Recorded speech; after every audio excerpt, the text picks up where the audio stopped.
back to Political Commentary Corner. I'm your host, Lawrence Grand Prix. As of the recording of this podcast, Palestine and Israel are in a tenuous ceasefire. Both sides are accusing the other of violating the ceasefire. And with the attacks of October 7th, killing over 1,000 Israelis and other folks, and the subsequent Israeli response killing, the number is disputed.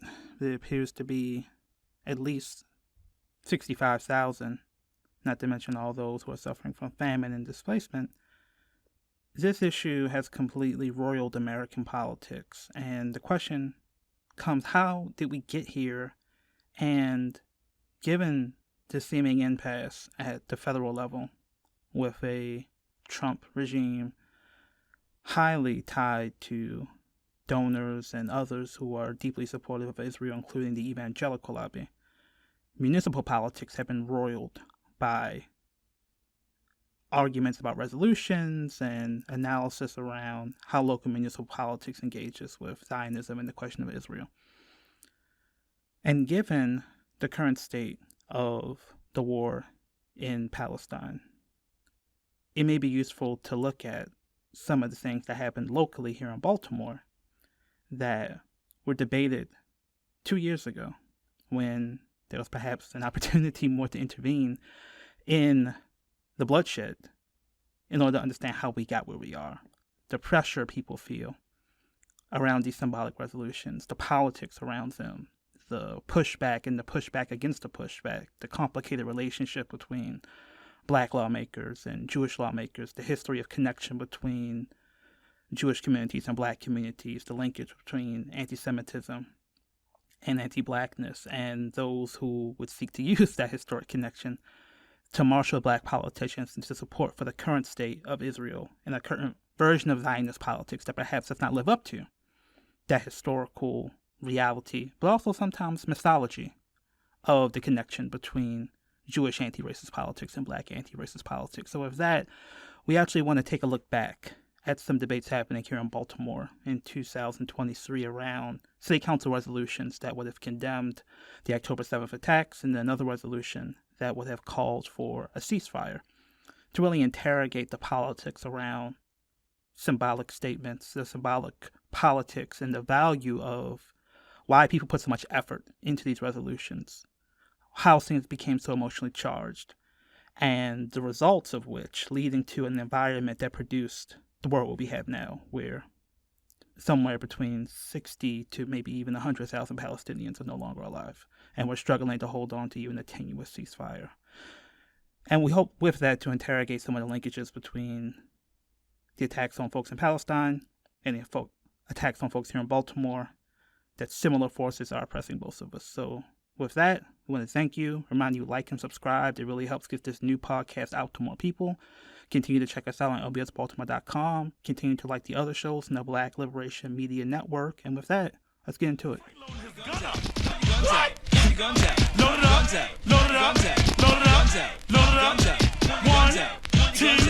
One, two, three, drop it.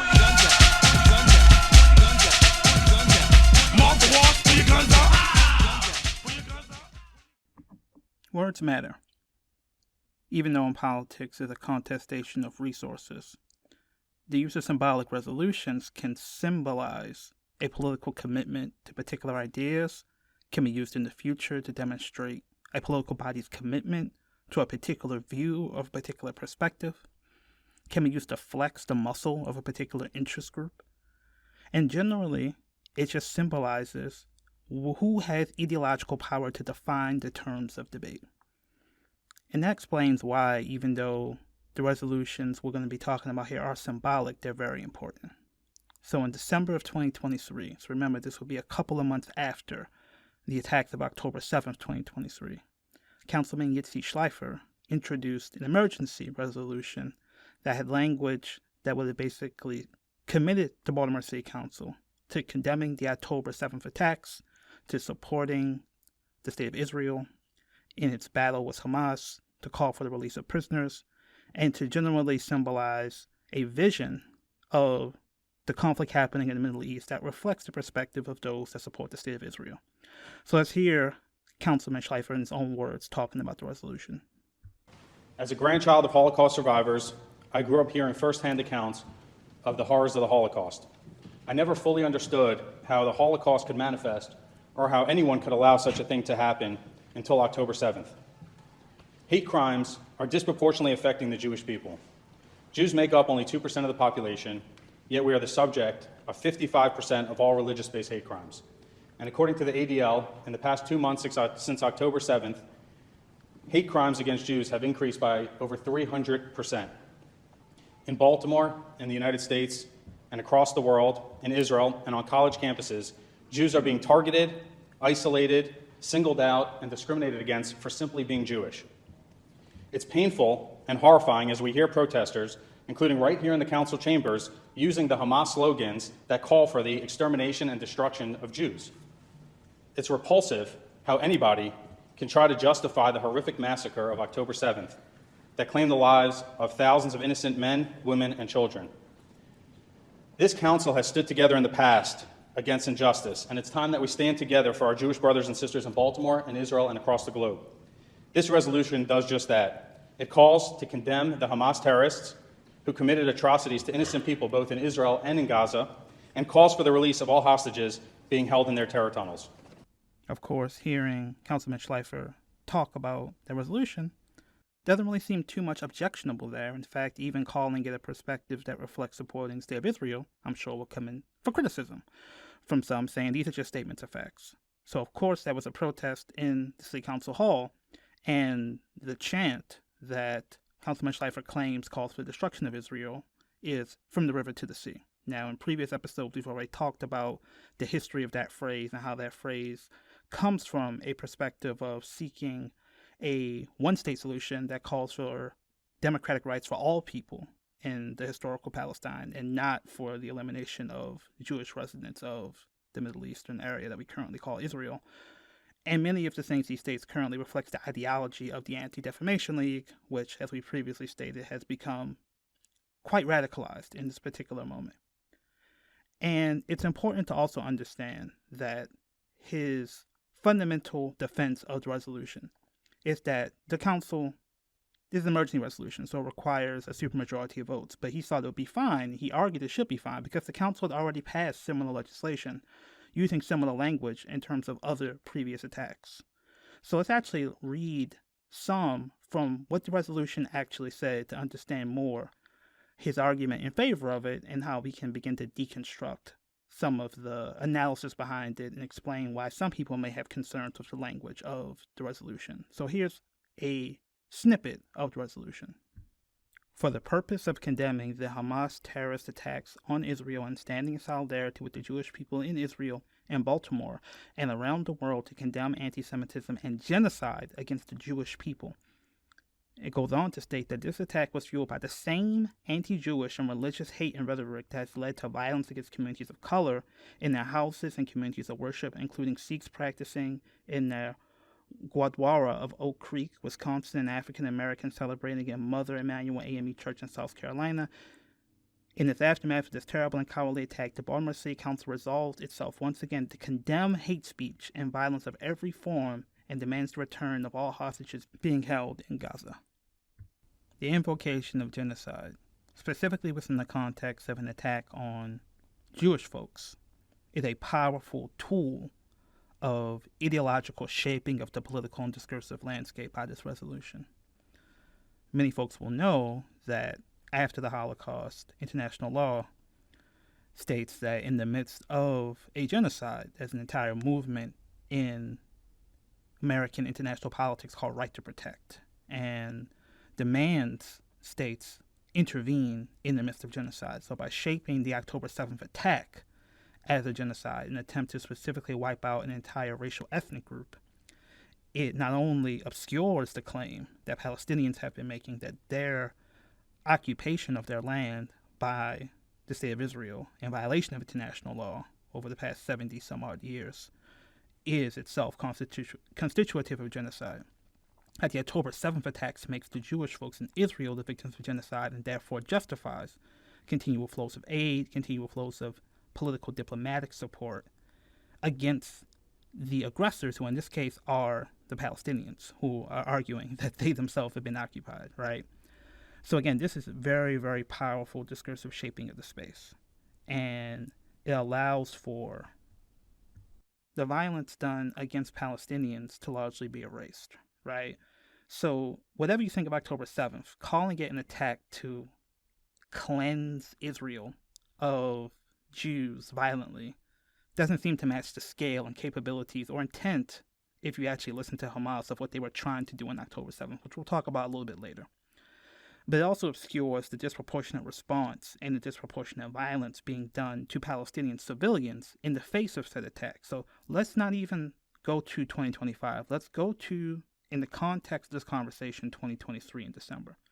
So Euromed Human Rights Monitor, a non-governmental organization, reported a number higher than, you hear all the time, the Hamas-controlled Gaza Public Health Authority. They recorded that 29,124 Palestinian deaths in Gaza had occurred as of December 2023. Over 11,000 of those were children. Over 5,000 of those were women. Over 400 of those were health personnel.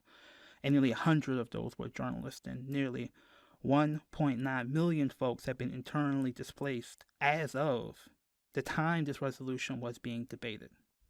So compare that to a violent incursion into Israeli territory to take hostages, which we again will talk about later, compared to, and we're not even talking about the West Bank here. This is just the Gaza Strip, a small plot of land that is basically, many people call an open-air prison, even before this terrorist attack that Hamas, the political entity that was control of Gaza, that has an armed wing, that led an incursion into Jewish Israeli-controlled Israel on October 7th, the conditions of surveillance of Israeli military using barbed wire, drones, military incursions, consistently arresting people in the Gaza Strip over and over again for years and decades before this attack, all that's obscured. And the mere act of one attack on October 7th means all history starts at October 7th. And not only does history start on October 7th, we assume a capability and intent of genocide amongst the Hamas individuals who executed this attack. But let's go back to the Euromed Human Rights Monitor report. As they say, Israel has deliberately targeted civilian infrastructure in order to cause as many casualties, material losses, and destruction as possible. A form of retaliation and collective punishment. This is against international humanitarian law, and in 1949 Geneva Convention amounts to war crimes according to the Rome Statute, which governs the International Criminal Court. And we're not even going to get to the suit brought subsequently by South Africa to the International Criminal Court around actions in Gaza. But again, not only does this frame genocide intent amongst the Palestinians, it directly ties hate speech to those who would question the actions of Israel in its response to this attack, and therefore creates the environment where even bringing up this reality could be quashed by using the city council resolution to justify this could be seen as anti-Semitism. Why are you isolating Israel? Why are you talking about them? They were the victims of the attack.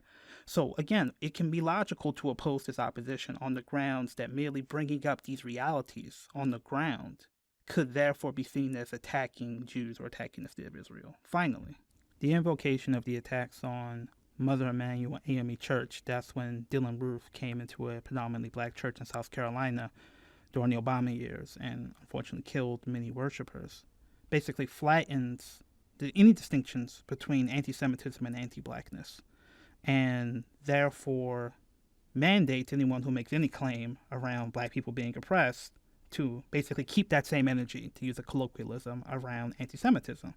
So the possibility of Jewish folks being anti-black is inherently erased. The possibility of the uniqueness of anti-blackness being distinct from anti-Semitism is erased, and therefore basically collapses all discussion of inequality around race into anyone who wants to talk about racism has to support not just anti-Semitism, but specifically Zionism. And that's problematic because of the distinctions between anti-blackness and anti-Semitism. So Lawrence Thomas, who is a black Jewish theorist, wrote about many distinctions between anti-Blackness and discrimination against Black people and discrimination against Jews. And here's just a list of some of them.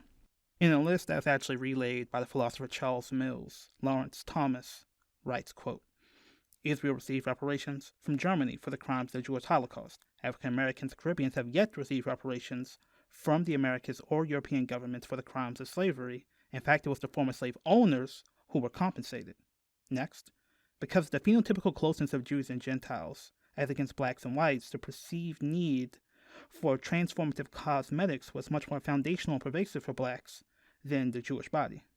Next, classic racial stereotypes differ crucially for Jews, who are generally credited with sometimes supernormal intelligence, whereas blacks are traditionally represented as bestial, subnormal.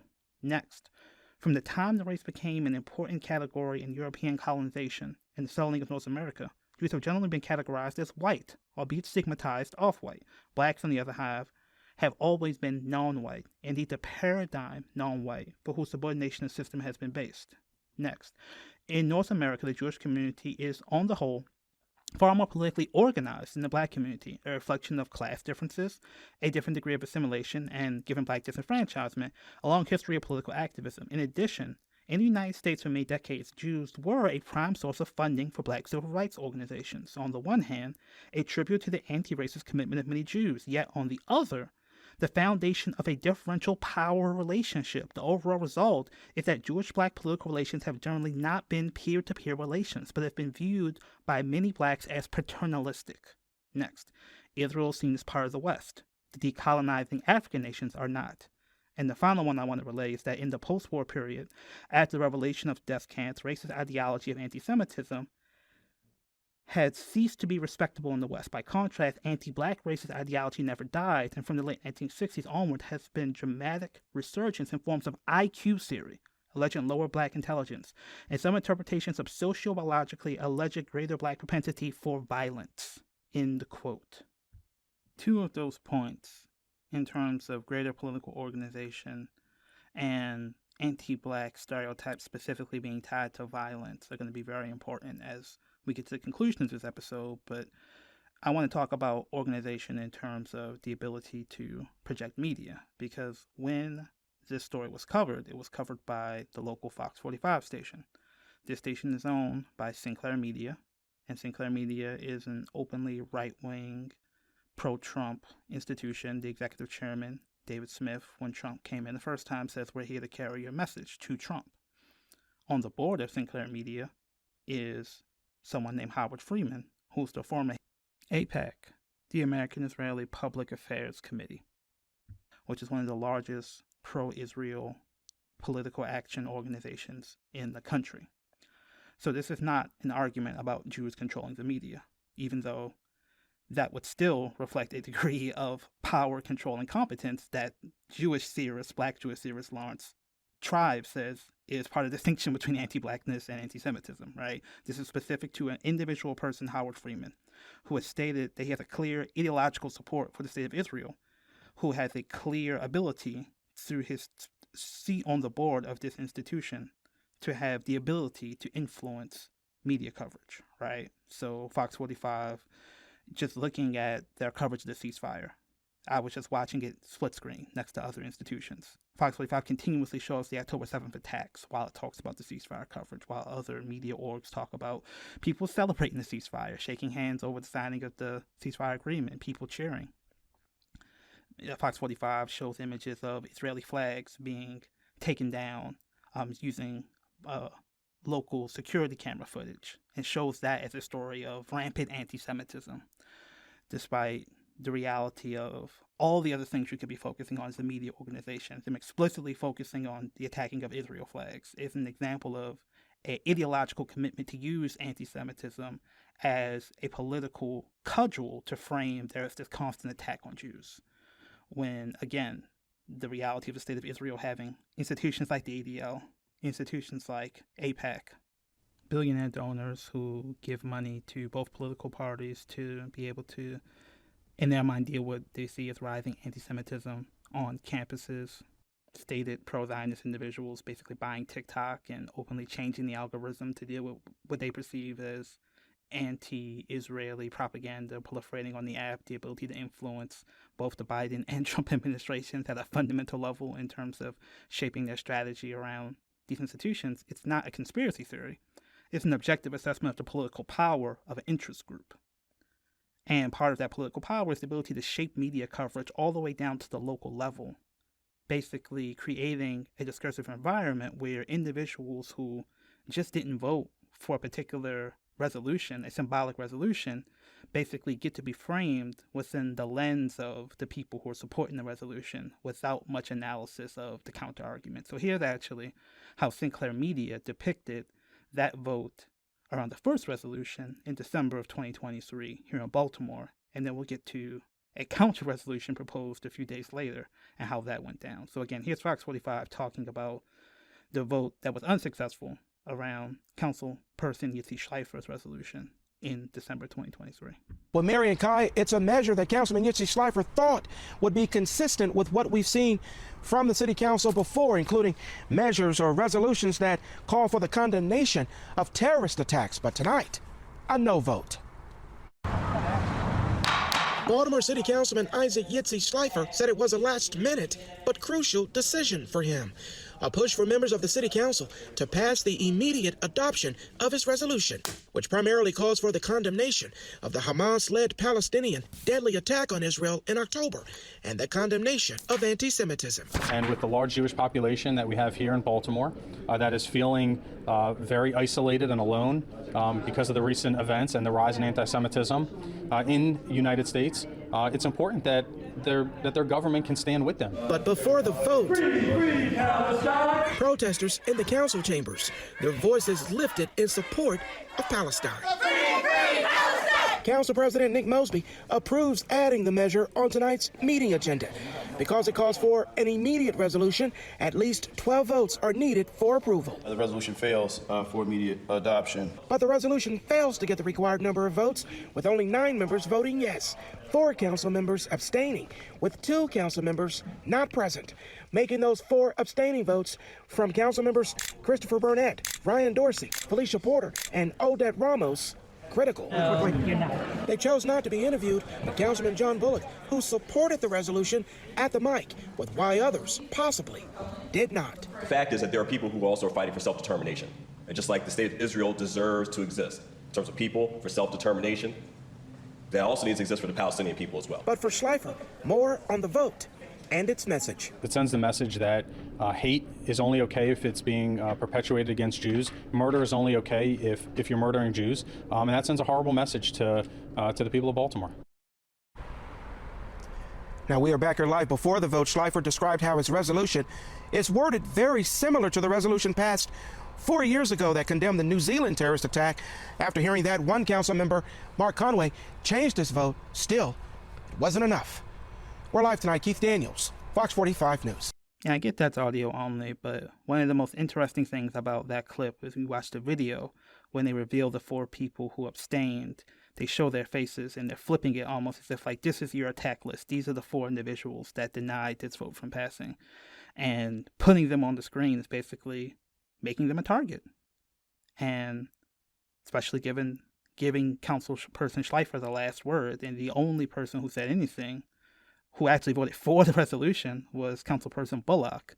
And that's the only framework for any counter-argument at all, basically the self-determination of the people of Palestine, which is not responded to or engaged with the resolution at all, but constantly saying it takes language from other things that the councils already did, which is basically saying, if you don't support this, you must have something specific about your dislike of Jews and or Israel that makes you not want to pass this. As opposed to, in respect to the specificity of those other incidences, saying this is not the same as those. This is a sovereign state that receives hundreds of millions and billions of dollars in support from the West that's being attacked, as opposed to minoritized ethnic racial groups within other countries. This isn't the same. But it's the ability to shape the ideological landscape to say, well, if you were against hate for the people in New Zealand who were attacked, and you were against hate for the South Carolina folks who were attacked, the black folks, then you got to be against, quote-unquote, the notion abstractly of hate when people who are Jewish in Israel get attacked. And that's the only thing, it's the only possible reason why you could not want to vote for this piece of symbolic legislation. A few days later, after the initial resolution fails, Councilperson Barnett of the 8th District, actually adjacent to Councilperson Yitzi Schleifer's district, they actually represent some of the same communities, like Howard Park, different parts of those communities in West Baltimore, proposes another resolution. And I want to read the text of that because I think it's a good juxtaposition to the resolution Councilperson Schleifer introduces.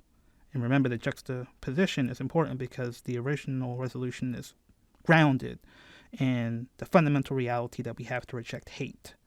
And let's listen to the text of Councilperson Barnett's resolution. It says, quote, condemning the Hamas terrorist attacks and calling for peace, denouncing anti-Semitism and Islamophobia.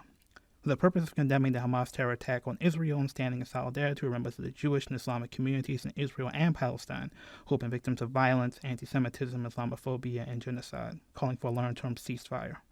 The Baltimore City Council stands in solidarity with members of the Jewish and Islamic communities in Baltimore and around the world after the aftermath of the horrific Hamas terrorist attacks and Israel counterattack that resulted in deaths of nearly 1,200 Israelis and 16,000 Palestinians since October 7, 2023. Our message to our Jewish and Islamic community members is unwavering.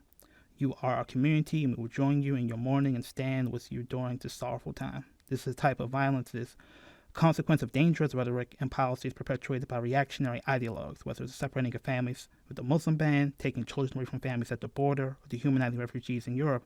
Individuals amplify these messages and implement these policies, only enabling hate. The Council resolves itself to continue its condemnation of hate speech and violence in every form. The Council demands the return of all hostages being held in Gaza and Israel. The Council calls for an immediate and long-term ceasefire in Israel and Palestine to prevent further necessary bloodshed.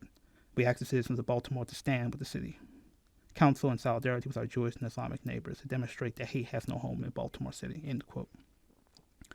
So again, if the idea is to reject hate, then this resolution does all that. It even affirms the possibility of there being a genocide against Jewish folks, which many people would say in the context of Israel right now is not the case, but it essentially keeps that intent within this resolution and says that as opposed to trying to relate anti-Semitism and basically equate it to anti-Blackness, basically says this is a comprehensive vision of reactionary ideologues that produce the possibility of both Islamophobia, reflecting the rights of people in America who are victims of Islamophobia, and Palestinians, and also people in America who are victims of anti-Semitism. And we should listen to Councilperson Barnett make, I think, a pretty impassioned and specific plea around why this resolution specifically accomplishes the objective of balancing these concerns. So here's Councilperson Barnett in his own words. Throughout my career, I've worked with and for members of the Jewish community in Baltimore City, like when I worked for Comprehensive Housing Assistance, Inc., a community development corporation located in Park Heights. It was a role that I learned in depth about Jewish culture, traditions, values, and how they build community. I broke bread with Councilman Schleifer at his home. I've shared meals with others across the community and their sukkahs during the Festival of Sukkot. I've collected and distributed donations to those in need at the burning of chametz the morning before the start of Passover. And I've worked tirelessly to leverage resources for 5 of our city's most religiously and ethnically diverse neighborhoods. I've worked with the Islamic community as well, co-hosting community meetings with my colleague, Councilman Schleifer, to hear the voices of Baltimore's Islamic residents in Howard Park, a neighborhood we both represent. I've walked alongside leaders in the Muslim community, spreading a message of peace and calling to an end to the violence plaguing our city with 300 Men March, We Are Us, and so many more. We have a thriving Islamic community in Baltimore, and they too have an absolute right to exist in peace and harmony, both here and abroad. With that said, it is my true belief that the Islamic community has the right to be recognized in this current context equally as much as the Jewish community, a moment in which both Muslim and Jewish people are being harmed by the violence of anti-Semitism, Islamophobia, and not to be relegated to a statement made by this body 4 years ago following an entirely different but also traumatizing terrorist attack. Now, more than ever, when we choose our words, and in the context of this body, when we choose which resolutions we want to stand behind, it's critical that we choose to value all communities and are inclusive. Language matters. Statements have impacts, even if they're just public statements. Condemning Islamophobia and anti-Semitism sends a strong message that discrimination has no place in our community in the past or in this current moment that we are in now. Hence, us seeing more and more the mounting chorus, including many of us in these chambers, urging an end to the fighting. Showing Up for Racial Justice Baltimore released a letter where over 50 greater Baltimore-based organizations demanding a ceasefire, organizations that range from Jewish Voice for Peace to the United Maryland Muslim Council. This cessation is vital to facilitate the unhindered flow of aid, allow the evacuation of the injured, initiate negotiations for the release of all hostages, and implement measures to protect civilians while mitigating unacceptable levels of harm and suffering. Regrettably, this is yet to be accomplished.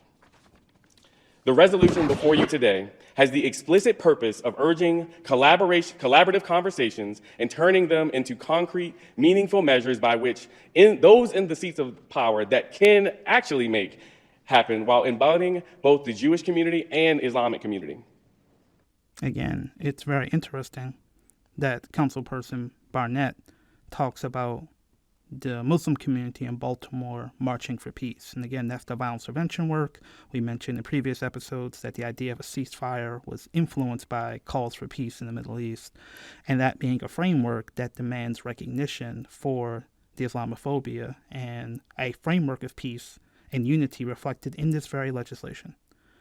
So again, you also hear in that it's become very personal. And Councilperson Barnett, as a black councilperson, feels he has to defend his personal connection to Jewish groups and his basically bona fides in terms of understanding Jewish culture, showing that he has done services for Jewish folk in his community. And again, that's understandable when you're a political representative of folks who have large Jewish constituencies in your district. But in the context of a debate around accusations of anti-Semitism, it's basically a black councilperson having to defend himself for merely suggesting that people who are Muslim and subject to systemic Islamophobia, but also in the context of Palestine, subject to an organized counterattack with the full support, faith, and credit of the largest hegemonic army that's ever existed, merely having to call the name in defense of those individuals and recognizing their suffering means you have to inoculate yourself from accusations of anti-Semitism. And that is the political power to shape discourse that I think we're trying to get to today, specifically within the context of local politics, in terms of folks like, again, Howard Freeman, a specific individual, has a long tradition of not just being the former head of AIPAC, but giving political donations to folks locally. So you have the ability to organize political power within the context of local politics around one's perceived commitment and fidelity to the ideological commitments of organized political groups that include an interest in the state of Israel as part of their political concerns. So now that we've heard from Councilperson Barnett and being the sponsor of, again, this is the second resolution talking about the Middle East in the context of the City Council, let's hear Councilperson Schleifer's response to this resolution, someone who has stated that his goal is to address hatred and anti-Semitism and call for the release of prisoners. This resolution would seem to accomplish all of that. And yet, to the surprise of, I don't think many people listening to this podcast, Councilperson Schleifer does not respond favorably to Councilperson Barnett's resolution. Here's him in his own words. It's not lost on me that we're having this conversation on the first night of Hanukkah. But I want to just be clear. All I was asking for on Monday night at the City Council meeting was to condemn anti-Semitism and to condemn the terrorist attack that occurred on October 7th against innocent Jewish civilians. Unfortunately, those who chose not to support it made it the very first resolution that this City Council failed to pass, the first one. But before I get into this biased and factually incorrect resolution, I want to point out first that the mere introduction of this resolution further perpetuates the double standard that the U.S. State Department includes in their definition as anti-Semitism. Now, some of the context that was presented to us even stated, amongst other things, was condemning Israel's right to exist. Not that I really need to go much further than some of that context, but I will. This resolution includes information that has come directly from the Hamas-run government's health department, the very same terror organization that my resolution aimed to condemn. How can anybody trust anything that these terrorists are saying? These are the same terrorists that are having trouble locating some of the hostages they took just 8 weeks ago. This resolution also has the chutzpah to call for the release of hostages in Israel and in Gaza. Let me just tell you about some of the hostages. And their two sons, Ariel and Kafir. Many of us have kids here. A 10-month-old being held in a terror tunnel. I just listed off a few hundred names. Can anyone here please tell me one person, name one person that's being held hostage in Israel? This resolution says to release hostages that are being held in Israel. I've never heard that before. The first time I've ever seen that was in this resolution. That was just introduced. I watch the news. I've been following this around the clock. I haven't seen it. I haven't even heard anybody make such a claim. How are we being asked to vote on a resolution that is just baseless? So there's a lot in that clip. The idea of needing to get information about the impacts of the Israeli counterattack from Hamas, therefore invalidating any conversation of the toll of that counterattack, is very useful when you deny access of outside entities to the war zone, as the state of Israel did at the time. If anything, it appears that the so-called Hamas-run Ministry of Health, which is staffed in many cases by career bureaucrats, not Hamas ideologues, undercounts the actual death toll because they're seeking specific bodies that they can identify as part of their official death toll. But this is, again, an ideological technique to just invalidate any conversation about the impact of the counterattack being disproportionate as itself being anti-Semitic. Similarly, the fact that they can't locate hostages, as we know now, 2 years later, because the Israeli counterattack was so severe. Oftentimes, the hostages were killed in said counterattack, buried under rubble. Similarly, as like any state, any locality, Gaza is diverse. So it's not like Hamas is a top-down bureaucratic institution.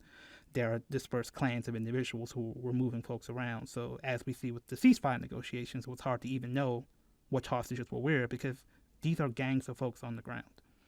The goal, I believe, of these statements is to make it appear by just bringing up the concern that you're basically siding with an enemy, someone who did something terrible, as opposed to talking about in the midst of a terrible situation, what's the best solution that reflects humanity on both sides. And part of that recognition of the humanity on both sides is recognizing that just as Hamas can take hostages and utilize detaining individuals for a political end, the context and history of that act requires an analysis of the actions of the state of Israel. I believe Councilperson Schleifer is completely sincere when he says it never would occur to him, never, that Israel's detention of Palestinians could be seen as taking hostages. I believe that's not a front.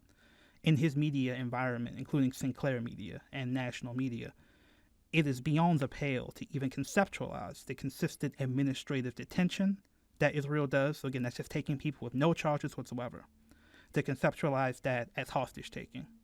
But in reality, the goal is to accomplish a political objective through leveraging force. And so much of, historically, Palestinian armed resistance has been to use the capture of sometimes an IDF soldier or an individual who they felt they could use as leverage, oftentimes in massively disproportionate prisoner swaps, where Israel will swap dozens or hundreds of Palestinian detainees for one Israeli hostage. Not to condone the use of hostage-taking in the context of prisoner swaps, but the inability to conceptualize the reality of thousands upon thousands, as of 2023, in reporting that will later be confirmed by Al Jazeera, Israel had detained over 7,500 Palestinians, over 2,500 in administrative detention, no charge whatsoever. Afterwards, in 2024, it would go up to 10,000 individuals in detention. And again, over 2,500 of them administrative detention, no charge whatsoever. Of course, you have enemy combatant laws coming in after the attacks on October 7th. The inability to conceptualize this mass incarceration as having political impact and political tools, I think, mirrors, to again bring it home to Baltimore, the reality of mass incarceration in Baltimore, oftentimes promoted by some of the similar political interests that support mass imprisonment and denying the rights of Palestinians. So we have Sinclair Media, we have folks who represent a tough on crime, block them up perspective. We have folks like, independently, folks like Citation is Needed, a progressive podcast that notes that the coverage of Baltimore and black communities in Baltimore used out of control, needing to be disciplined, all they understand is force, mirrors how the national media talks about Palestine. So we have a similar inability to see the political power and utility of incarceration by the Israeli state, by the same exact political forces, folks who receive donations from Howard Freeman, who then go to the state legislature, folks like Senator Dalya Attar, who we'll get to in the conclusion, who supported rolling back some of the protections around youth being charged as adults, youth being locked in jail and prison facilities that we passed in a few years ago. The constant barrage and attacks that this basically instigates and produces a fear of safety, a lack of safety, an incentive to engage in violence. This is the same logic of constant fear around individual safety that unites folks in America who want to politic on fear to incarcerate black people, and folks who have an interest overseas to pathologize and criminalize Palestinians and Palestinian youth to justify Israeli domination and occupation of the occupied territories. And again, this isn't an abstract notion of a conspiracy theory or just noting a similarity. These are the exact same people in Baltimore, the same political forces, the same media forces. Councilperson Schleifer, of course, is an extreme moderate, some would even say right-wing Democrat. So that begs the question of what were some of the stances of some more center, some say center-left, some say leftist Democrats in the midst of this conversation. So let's actually look at the comments of City Council President Zeke Cohen in the context of the first resolution from Councilperson Schleifer. Councilperson Cohen voted in favor of the resolution and spoke favorably of it. So here's the Council President in his own words. The councilman from the 1st District is asked to explain his vote. The floor is yours. Thank you, Mr. President. I rise in support of this resolution. Also, the grandson of Holocaust survivors also have some family that was called up as reservists in the Israeli military after October 7th. And just want to say, praying for all the innocent lives in the Middle East, Jewish, Muslim, the innocent folks on both sides of the conflict deserve to live in peace. Also want to condemn all acts of anti-Semitism like my colleague did, as well as Islamophobia, racism, which we also know has been rising in our country, and I vote yes. So then Councilperson Cohen, he would go on in 24 to run for council president and win, spoke not only in favor of the resolution, but specifically in favor of it within the context of trying to recognize the suffering of both sides. Now, juxtapose that to when Councilperson Christopher Burnett presents a resolution explicitly recognizing the suffering of both sides. Here's, again, then Councilperson Cohen's response to Barnett's resolution. Thank you, Mr. President. I appreciate the explicit denunciation by my colleague of anti-Semitism and Islamophobia. And I will also thank you for your kind words and prayers for myself and Councilmember Schleifer's families. And we'll say that this conflict, I think, has felt deeply personal to a number of us. I also understand and appreciate the value of resolutions as a tool to demonstrate solidarity with causes that are beyond our control. I've used them in the past, as have most people in this chamber, but what I've heard overwhelmingly from our constituents is that they want us focused on solving challenges facing Baltimore, not the Middle East. As we continue to struggle with violence and lose nearly 1,000 of our neighbors each year to overdose deaths, we have work to do in our own backyard. Let us be clear, we also have some great stories to tell as a city. Just yesterday, Baltimore was recognized by MACO for our 911 diversion program. We just won the Robert Wood Johnson Culture of Health Prize for our work on trauma-informed care. We're here tonight, in part, to pass Councilmember Ramos' important bill on inclusionary housing. The work this council has done on human trafficking, on public health, on transportation policies is extraordinary. Let's also be clear, we should unequivocally condemn Islamophobia, anti-Semitism, and other forms of bigotry. They are real, and they are rising across the United States and here in Maryland. We stand in solidarity with all of our communities that have experienced marginalization, but the idea that anyone in the Netanyahu government or Hamas is interested in what the Baltimore City Council has to say on this war, I think is not right. I vote no. So the best faith interpretation of that distinction is that when Councilperson Schleifer introduces the first resolution, Councilperson Cohen's in favor of it, then he hears the back and forth, it's become very personal, and people say, what's the value of symbolic resolutions? So he says, now symbolic resolutions, my constituents are telling me, are not that important, so I vote no. Nonetheless, it is very difficult to square that with his stated support for a symbolic resolution mere days before, and explicitly was in the context of trying to recognize the suffering of both sides, which this resolution clearly does. Is it more likely that he heard a groundswell of support saying eliminate the focus on symbolic resolutions? I'm sure that was the case. But isn't it also highly likely and possible that he's hearing that this resolution is being framed as a less Israeli supportive resolution, given his stated personal connection to the conflict, and given the politics of Baltimore and the politics of the district, where there are powerful interests asking for, be it Sinclair Media, Howard Freeman, organized interests that see investment in the state of Israel as part of their personal politics, impacting the ability of Baltimore politicians to even have a debate about symbolic resolutions. This is important because, again, the power of these relative political interests extends not just to things related to Israel, but around political issues that impact Black-Jewish relations, the ability to influence Black people standing up for their own communities. Again, remember Council Barnett's point about many of the folks doing violence prevention are folks who are Black Muslims, some Orthodox, some Nation of Islam, and the ability for people who are maybe concerned about those individuals getting money, getting investment, getting grants to do the critical work of bringing peace to the community, which again would have great benefits for, amongst other people, the Jewish residents of these districts.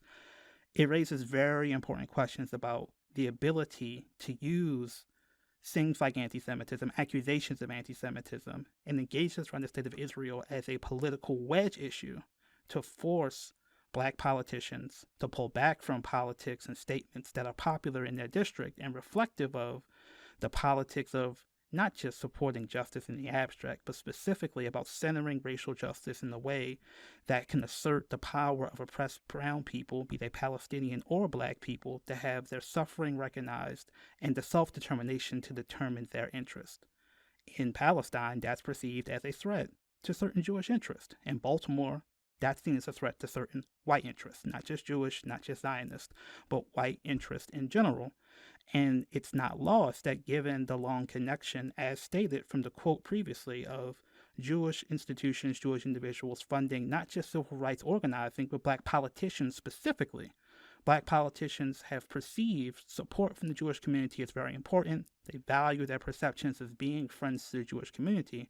And it felt like when folks in the Jewish community perceived the rejection of Schleifer's resolution as a rejection of Israel and therefore a rejection of them, the vitriol some of them got, the intensity of debate was very concerning for some Black politicians, leading Councilperson Barnett to have that extensive quoting of his bona fides and engaging the Jewish community, but also very poignantly Councilperson Porter, who was one of the 4 who abstained and therefore put on the Fox 45 news story, have a very passionate support about her frustration with the way this debate had gone down. So let's hear Councilperson Porter in her own words.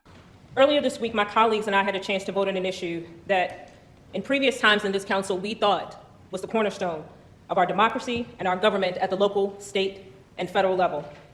As a collective, we felt that it was very important to include those of the Muslim faith in this particular resolution today because they were not included on Monday. Over the last few days, my colleagues and I have experienced the hate from many Baltimoreans, indicating that each of us are anti-Semitic simply because we chose not to engage in the conversation. However, the conversation was brought forth for a vote. And every person that voted yes, brought that issue into this chamber. Not only did they bring that issue into this chamber, they brought it to our homes. They brought it to our voicemails. They brought it to our emails, calling us racial slurs, undermining our intelligence, simply because we wanted to include a vibrant, equally underrepresented community and condemn hate in the city of Baltimore. That is what we are, the crux of the issue here. It is not the fact that we are just simply going to stand by and allow people to simply erase people from history. We will not be silent. And even though we are in the minority, we will not be silent. There have been many people in the city of Baltimore that have experienced hate, Jewish and also Islamic, over the past few weeks. We are here to represent the city of Baltimore. And I had the opportunity, I cleared my whole day yesterday. I cleared my whole day and I pulled the legislative record. And I just happened to query keywords like hate, racism, Islamophobia. And I want to read you some of the names of the sponsors on those respective bills. We can't do that. We do not read the names of members. We do not call out specific members. We will keep decorum in this chamber. Yes, sir. If there is something with another member, you can say the gentleman from District 4 or the gentlewoman or whatever you like from another district, but Yes, we sir. will not read out names. Thank you. Yes, sir, respectfully. I encourage everybody to go on www.legistar.com and start searching the keywords of racism, hatred, terrorism, and see who the sponsors are. See who the sponsors are that have always stood for Baltimore, that have always stood for people, have stood side by side with colleagues in this chamber, have stood side by side with colleagues in this chamber. To be called an anti-Semite simply because I wanted to include another underrepresented group to account for them, to make sure that they are represented for. It's absolutely disgusting. It is not what I know, multiple faiths that I subscribe to. That is not how they operate. And I want to thank those Jewish people that have called us and stood in solidarity with us because they understand that we are all underrepresented and we are all the oppressed group. There is no hierarchy or categorization of hate. Hate is hate. And whenever we make sure that we understand, when we step into this chamber, we are representing all of Baltimore. So I wanted to include that quote in some degree of depth, given part of the reason she's going in and out is that she's having to step away from the mic because she's so animated. She's strolling around, talking to the crowd, talking to her colleagues around the frustration in terms of the response to her abstaining from the vote on Councilperson Schleifer's resolution that, again, specifically framed the act as an act of genocide, that equated it to anti-Black violence, basically says being against hate speech in the context of the ADL and other folks, meaning just questioning Israel could be considered hate speech. All the legitimate reasons one could be against that resolution, she boils it down to wanting to include another underrepresented group. But all the other legitimate reasons have been completely wiped off the table in the context of supporting Councilperson Schleifer's resolution. Do you support Israel? Are you an anti-Semite? Yes or no? And that's the power of making this an emotional conversation around an individual councilperson's commitment to voters who are Jewish and believe in Zionism, believe in the state of Israel, believe in supporting the state of Israel in this particular moment, as opposed to all the other structural realities of Black elected officials needing donations from people outside their community, how this issue has become a mirror for conversations around Black community autonomy and representing interests like violence prevention, like rejecting the tough on crime propaganda against Black youth that disproportionately impact the Black community. And again, if it's impossible for essentially Jewish folks to be racist because of the vision of Councilperson Schleifer's resolution, then we can't talk about all the things Sinclair Media, an explicitly pro-Zionist institution, does to fearmonger, propagandize, and attack Black youth as part of this larger conversation around needing to have more in-depth conversations about the politics behind representations, the politics of words and symbols and symbolic commitments. If it's always about terrorism, threats, fear, violence, isn't it very easy to transpose those cognitive scripts on a Fox 45 broadcast from conversations of Israel to conversations of Baltimore? Isn't it possible, given that a former head of AIPAC is on the board of Sinclair Media, that's not an accident? Given that other people outside of Baltimore have commented on the similarities between the depictions of Black youth, sawing rocks during the Baltimore uprising in 2015, the continual downplaying and erasure of police brutality as the context for the uprising, as opposed to the focus on Black youth and the deviance of Black youth, again, given that distinction in historical tropes around Black youth being violent. As stated by the Black Jewish series recorded earlier, isn't it possible that also part of the frustration and fear that constituents are presenting to a Black lawmaker is framed through these scripts of Black deviance, this notion of Black lawmakers as selling individuals out, as being corrupt, this is its own frame of racialized deviance that is cognizant throughout the entire electorate, but also shows the reality of anti-Blackness impacting the scripts that local lawmakers have to deal with. So when you add accusations of anti-Semitism, this person can't be trusted, on top of that, it adds for a stew that explains why individuals would get so animated and explains the reality that these have powerful political implications. Now, Councilperson Barnett did not run for re-election. His successors, Paris Gray, who was someone who was seen as having political connections to Councilperson Barnett. But this is the sort of concerns that folks have, which is merely standing up for your community can lead to political consequences that can impact your political viability. The shaping of the political landscape around statements that seem to try to affirm people's humanity or the right to even speak up and have free speech about things happening in the Middle East can then impact your ability as an institution to survive. So to conclude, an example that I wanted to talk about briefly was an example of the Council of American Islamic Relations, or CAIR, which was part of a statewide group that was convened under the Office of the Attorney General that tried to deal with issues of hate in general. When CAIR made a statement about October 7th that many folks found objectionable from the perspective of folks supporting Israel, there was a move to get CAIR's permanent seat on this board taken away, which would have meant the removal of their representative, Zainab Chaudhry, from the board. So in the midst of that conversation, you have Senator Dalya Attar, who represents Northwest Baltimore City, talking about the need for safety, the need to protect Jewish citizens from what they perceive as hate. So here's Delegate Attar speaking in Annapolis around a bill that would remove CAIR's seat from this entity. This committee. For the record, I'm Delegate Dalya Attar, presenting House Bill 763.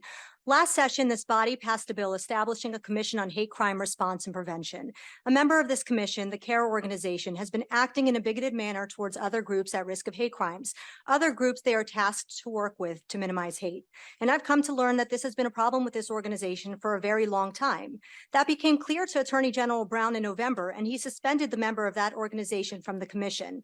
He, upon the suspension, stated, "The commission must serve as a model for the entire state on how to respond to incidents of hate and bias. The commission is facing its first test. How we respond has deep implications." The Attorney General subsequently reinstated this organization because he did not believe the legislature gave him the authority to modify the commission, and that's why I'm here with this bill. I'm going to read in part from an article in the New York Times dated December 8th, 2023, titled, "White House Disavows U.S. Islamic Group After Leader's October 7th Remarks." Quote, "The White House disavowed an American Islamic advocacy organization on Thursday after the group's director declared that he was happy to see Palestinians break out of Gaza on October 7th. The White House then removed CAIR's name from that online document after Mr. Awad's remarks to make it clear it was distancing itself from the organization. A White House official also made clear that CAIR is not part of conversations happening now as the White House drafts a national strategy against Islamophobia. Quote, "CAIR is not consulting on the development of the Islamophobia strategy, period," end quote, the White House official said. Colleagues, I respectfully ask that we not allow an organization like this, an organization that was on the forefront of attacks against the LGBTQ+ community in Montgomery County this year, an organization that justifies the October 7th massacre, serve on this commission. The White House disavowed this organization several months ago. It's time for Maryland to do the same. Currently, the commission has one Muslim organization. House Bill 763 replaces the one organization with two members of the Muslim communities. As written, I do not list two organizations, and that is in part because those I've spoken with are afraid of retaliation by this organization. In fact, I have been told I may need security at home and in Annapolis because this organization may retaliate. A group that was attacked by this organization and wants to be on the commission advised they were afraid to be involved. They were afraid of this organization. Bullies have no place on a commission tasked to fight hate crimes. Bullies have no place in Maryland. And colleagues, I ask that we please do what's right and remove this organization from the commission and vote this bill favorably. Thank you, Mr. Chair. So I wanted to include that example. Again, this is 2024. How we get here, how we get to 2025 and people seeing images on their screen that they can't believe are happening, famine, attacks. This bill will go on to pass, highly modified, basically taking away not just CAIR's seat, but other organizations, including the ADL, and leaving it up to the Attorney General to appoint 15 individuals with the advice and consent of the Senate.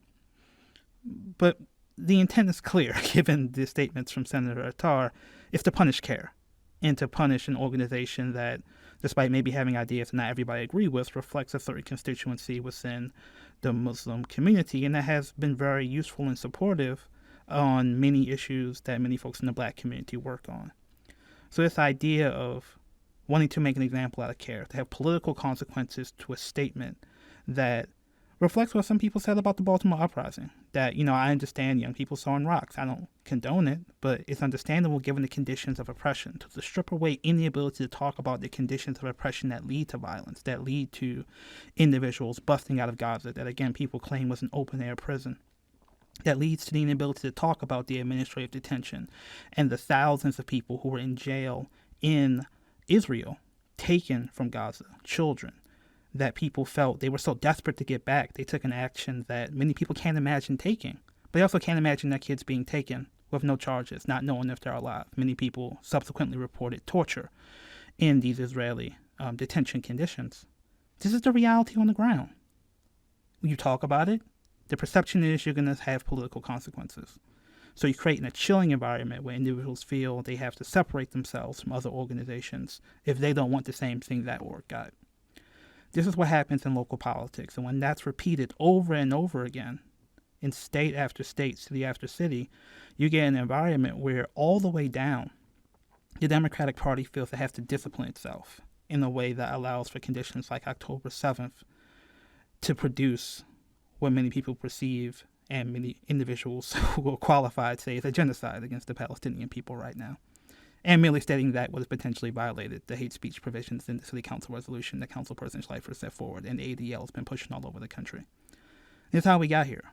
And if we want to get someplace different, we need to not just focus on national politics, but the local politics that talks about the support people like Dalya Attar get from people like Howard Freeman.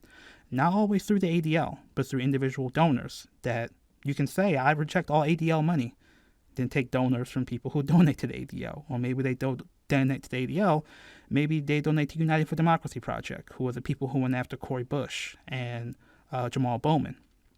So this is the reality of a political machine that has a particular ideological interest, not just in supporting the state of Israel, but reflecting a politics that reflects the ideology of the occupation happening in the Middle East. One that's focused on fear, one that's focused on deterrence through overwhelming force. And whether that means charging youth as adults, whether that means long sentences for individuals who carry guns, whether that means increased funding for police, this is the environment of repression where Democrats sowed the seeds for Trump and sowed the seeds for what's happening now in the Middle East.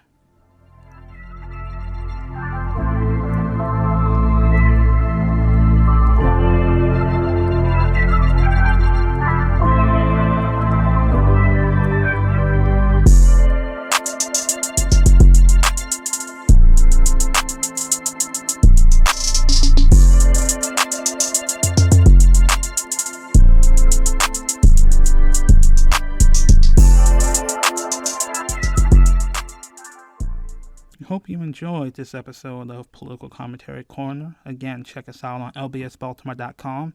We can find more info about plugging into the campaigns that we have dealing with the dynamics we talk about on a local level. So whether it be fighting for preventing the automatic charging of youth as adults by passing bills in Annapolis, to engaging in conversations around politically what we can do to actually build up our own political power, to put up candidates that represent our own interests, including in places like Northwest Baltimore and political campaigns there. So go to lbsbaltimore.com as we continue to provide more information about how to engage in these pressing issues.